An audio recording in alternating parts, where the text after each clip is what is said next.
myths now. I'm going to throw them out there. You tell me true or false, yes or no. The first one, do you pluck one gray hair? Because sometimes people say you don't pluck one because then a gazillion come back. Oh, I mean, you could pluck them. I don't recommend it. Why? They say that if you pluck one gray hair, five more will grow. Is that true? No, that's a myth. That's a myth. Okay. You're going to get those gray hairs regardless. Oh, The problem with plucking the gray hair is you slowly destroy the follicle. Okay. And what happens when that gray hair comes back, it comes back with a kink, and it'll start sticking out of your hair, and it'll become more noticeable. Oh, it's like just a wiry thing that wants to stick up there. Exactly. Oh, okay. So I don't recommend any of it, but if you're going to do it, snip them out or have someone snip them out. Okay, Don't pull it because you kill the follicle. Okay, I like that.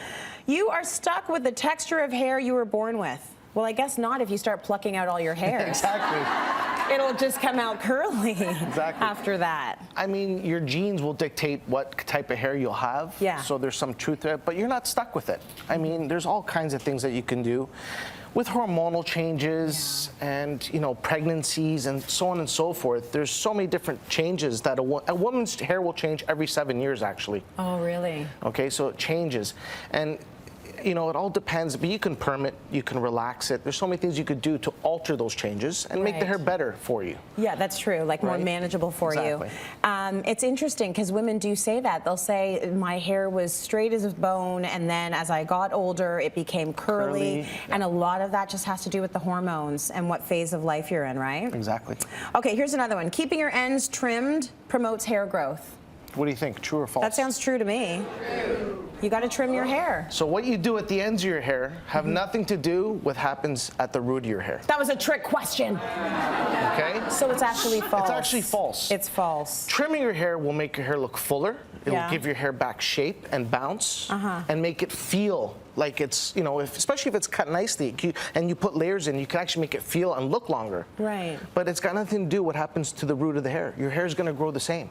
So you can have like dead ends, split ends forever and your hair will still grow? Well, my model Jen had quite long hair, but her, you know, that much of her ends were dead. And that's what we took off. So, you know, long hair is beautiful and trim it every 2 to 3 months to keep it long and beautiful. Right. Right? But long dead hair does not look beautiful. Okay, so you're getting rid of it just because it does not look healthy. It just does not look healthy, yeah. Oh, so, interesting. Yeah. Okay, that does make a lot of sense. What about you should brush your hair from the roots to the tips? Is that true, false? Should you do that? False. I tell my clients all the time, you know, especially after I wash their hair and I'm gently combing their hair out from the ends. Oh, from the tip up. Yes, from the ends to the roots. Yeah. And they say, give me the comb. And they start just pulling and pulling. And then I'm scraping all this hair out of my comb. Yeah. Not good. Start at the bottom. Start at the bottom. Yeah. Start at the bottom and work your way up slowly. Nice and easy. Right. Okay. That does make a lot of sense. That's what I do with my daughter. Okay, good. I'm surprised by some of those answers, which is, I like that.